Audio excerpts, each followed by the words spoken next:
Yeah, thank y'all for tuning in to another episode of KBS Docs. I got my man CHOTI here with me. Yeah. I know him as Voodoo Child, I guess. But that's why I was asking you, so like, where'd your name come from, or what do you prefer it to be called, you know what I mean? I prefer CHOTI. It's like a stage name. I like my first name. Voodoo Child is just, you know what I'm saying, for like Instagram and shit like that. If you like my smile, be sure to follow me. Yep. I'm gonna just need you like make sure you speak a little louder too for my cheap camera too. So like this project that you're working on, explain to me like what's the name, what it's about. You know what I'm saying? Just like we were talking before. So as I was explaining before, the name of the project is ParTiaL PanDemiC. It came about like earlier this year. It's just like a manifestation kind of like take. I felt like I've been gone for like a really long time, and that I just haven't said anything in a while. So ParTiaL PanDemiC just came out the blue, really, for real. It's like a 3-step process of what I went through to be like in the present moment that I'm in right now. Telling people no, having to like reinvent myself in a way, and just like enjoying where I am right now. Yeah. And you say it's called post, or would you call it post pandemic? ParTiaL PanDemic. Why did you call it ParTiaL PanDemic? ParTiaL is like I call it partial because it's not the full scope of everything. You know what I'm saying? It's not like the whole thing. Okay. It's only a piece of it. So it's like partial and pandemic. I know, of course, that what partial, but I mean, like, what made you? You know, I was just trying to see is it something like not deep, but like the reason behind partial pandemic, is it like you know what I'm saying? It's partial. Some of the songs have something partially to do with the pandemic, but yeah, it does make sense for what you're saying. Yeah. So this next video we're gonna end up shooting. What's the name of it? You know what I'm saying? What's the name of the song? And I don't know. Talk to me about that. I don't know what video we're going to shoot off of the project. I don't know. For sure. I think you should listen to it. You know what I'm saying? You should just like move in that direction. Yeah, bro. Yeah. How long you been doing music? I've been doing music for like 8. Let me stop. I've been writing for like 8 years. 9. Musically, 4 or 5. One day I was in my dorm at Dixie State, and my friend was rapping and shit. And so I went in the room and shit, and they were like, yo, everybody's hopping on the song. And I was like, what? They were like, yo.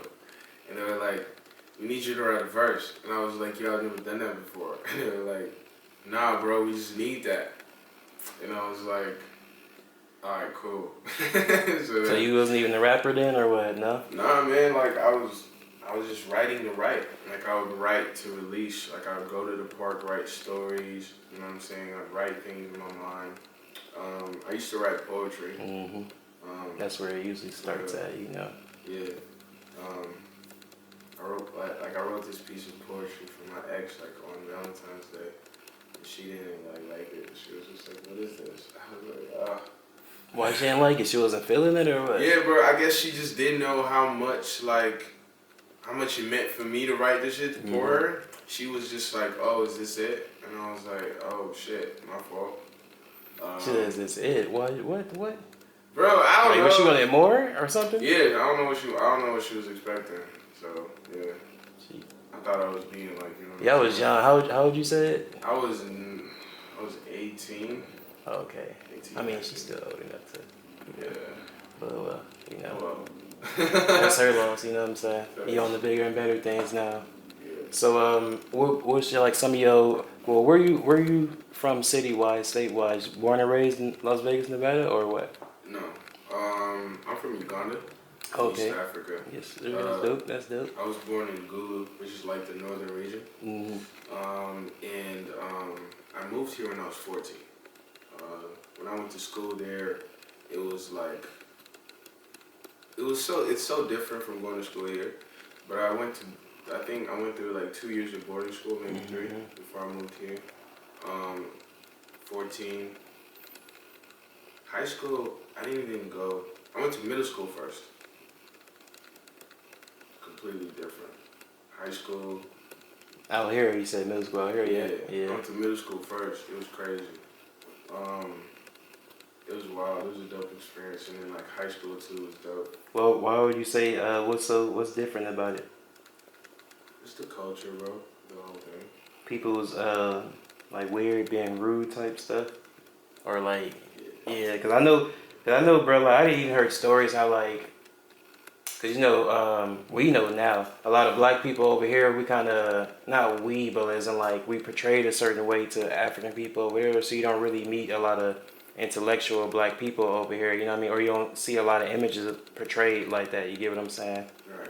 So like I already know once you came over here, you probably was either expecting that too, but then at the same time, I even heard a story where they said like in Africa, like even back in the days, they said it's not a lot of violence and stuff like that. Like, you know what I'm saying? Black people's not really even violent like that, bro. Like certain spots, of course, and back in the day, like, you know what I mean? So like when there was like, for example, there was a story where two people had a house or whatever. This guy had a house right here. He had his house next door, and there was a fence, and that dude's goats knocked down the other dude's fence or whatever. And so instead of them fighting over it, whatever, they went to court. And the way the court works out there is like they basically, like we brothers, so both of y'all just squash that shit and y'all both fix the fence. You know what I'm saying? On some stuff like that, like ain't about no damn violence and stuff. You know what I'm saying? So it's like we was never really a violent people. You know what I'm saying? That's a little side note. But like, yeah, you know what I'm saying? So they said a lot of that shit is really programmed into us over here by being over here and stuff, because we can tell from our roots we not even really, you know what I'm saying? Yeah. We not violent, like it's not in our heart, but it's really programmed in our damn DNA. You know what I'm saying? I feel that. So I know that really like changed your experience, like how you said when you came over here and stuff. You seeing like, what did you know about rap when you came over here? Yeah. Like bro. Like what rappers did you know about? One of my favorite 50 Cent in them, yeah, he's probably around that time. Bro, yeah, but Kanye. Bro, I was a T.I. nigga. Like I was T.I., Jeezy. I was country, bro. Hard. All dirty, South, nappy, bro. Like disgusting. So like everything. Bro, everything, yeah. Tip was hard, bro. He's still hard. Who was you bumping?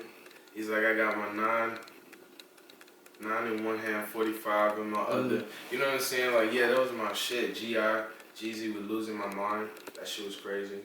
Snowman. So around the time you started middle school, that's when you basically was like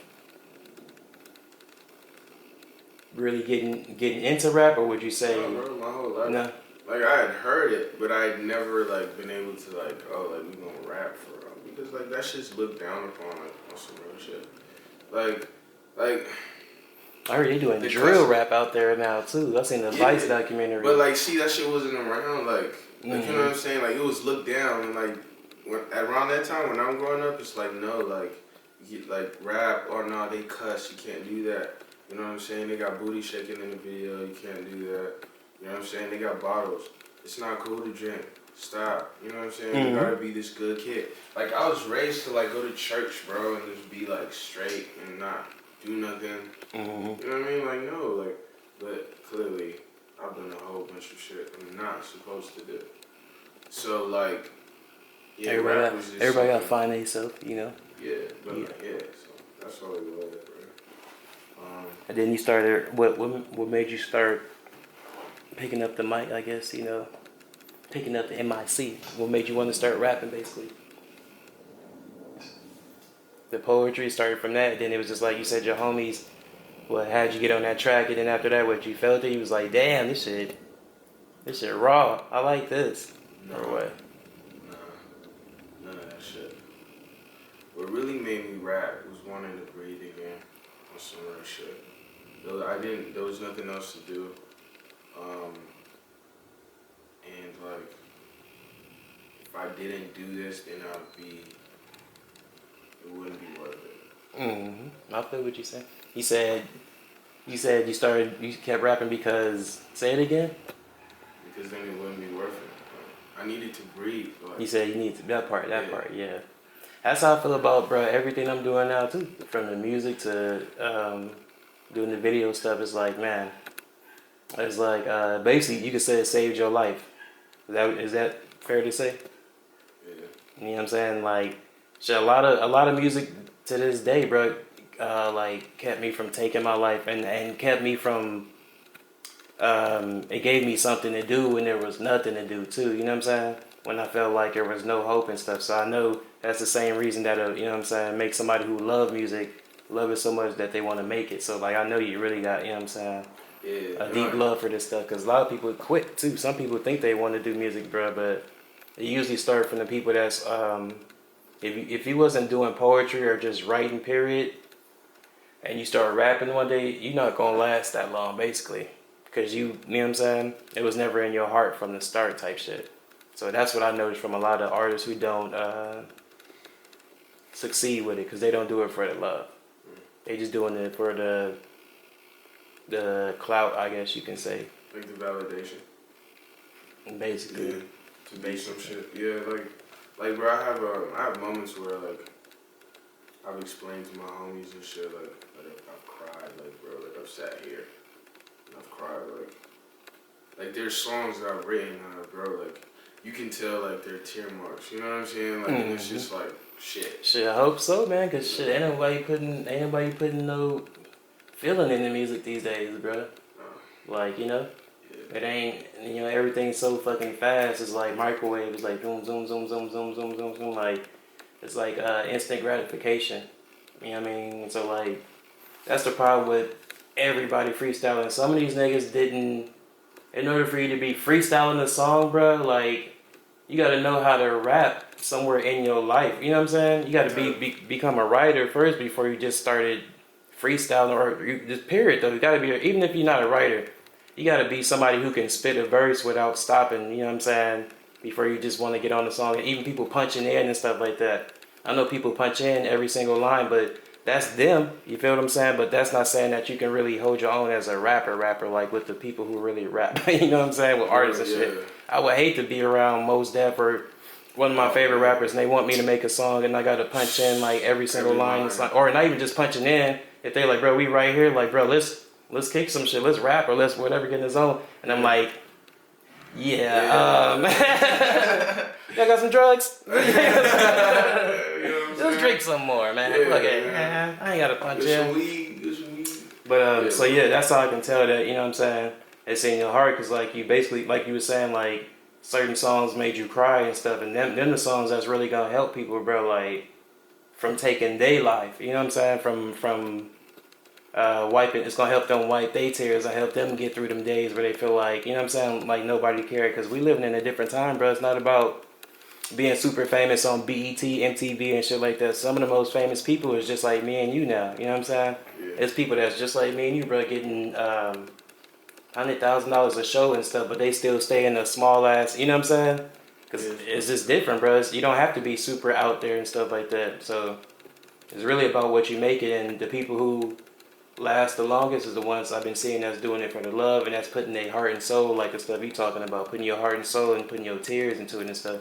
That's why I can't wait to hear this album, bro, because I know, you know what I'm saying, I'm a fan already, bro. I ain't gonna lie, bro, you got some heat, like shit. I'm older than you, but like that don't mean you can't learn from. I don't believe in time anyway, you know what I'm saying? Me too, time bro. don't exist, so that don't mean you can't learn from anybody. Shit, you can learn from a damn ant. You get what I'm saying? Just sitting there watching and stuff. So I can't wait to hear this album though. So what would you say is one of your favorite tracks, but not just because it's your favorite, but like that you feel the most? You know what I'm saying? It's just like, not because you think somebody else gonna like it, like, oh, this beat knocking or but the one you feel like really hit you, like, damn, I cried like a mother, but this shit gonna make somebody kiss their mama. It's not on ParTiaL PanDemiC. It's not on ParTiaL PanDemiC. But I haven't recorded that. I haven't recorded that song. So what would you say on Partial Pandemic then? What song is For me, what'd you think? It would be like, it would be okay. Okay, the first song. Because I had to write a second verse for that song again. I lost the first one, but the second time I wrote it, it was like vulnerable, and I was okay with being, you know what I'm saying, more vulnerable with that one. So Yeah, song, put that pain. That's what DMX. I think it was on Drink Champs. Like right before he died, he was like, "Man, you gotta put that pain in the music, man. Like put that pain in that music, dog." yeah, you got to. So would you describe your style as what like what would you describe it as? Or what would you describe this next album as? Put it like that. It's gonna be like a vibe. I describe my style as unorthodox. This Partial Pandemic, I would describe as like a damn, bro. As probably like an aquarium.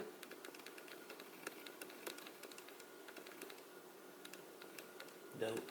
Aquarium, not a museum. Not like no art gallery place stuff. I mean aquarium, yeah. An aquarium. Cause like it's something that I want you to be like, oh, that's dope. Mm-hmm. But I'm gonna come back. Mm-hmm. You always come back. You know what I'm saying? And there's always something different in there. There's always new fish. Mm-hmm. I get what You know what I'm saying? Mm-hmm. So every time you listen to it, you might catch. You gonna not might, but you are gonna catch something different. Yeah. And it's see-through, so it's like. Mm-hmm. You being transparent with it. You know what I'm saying? I like that.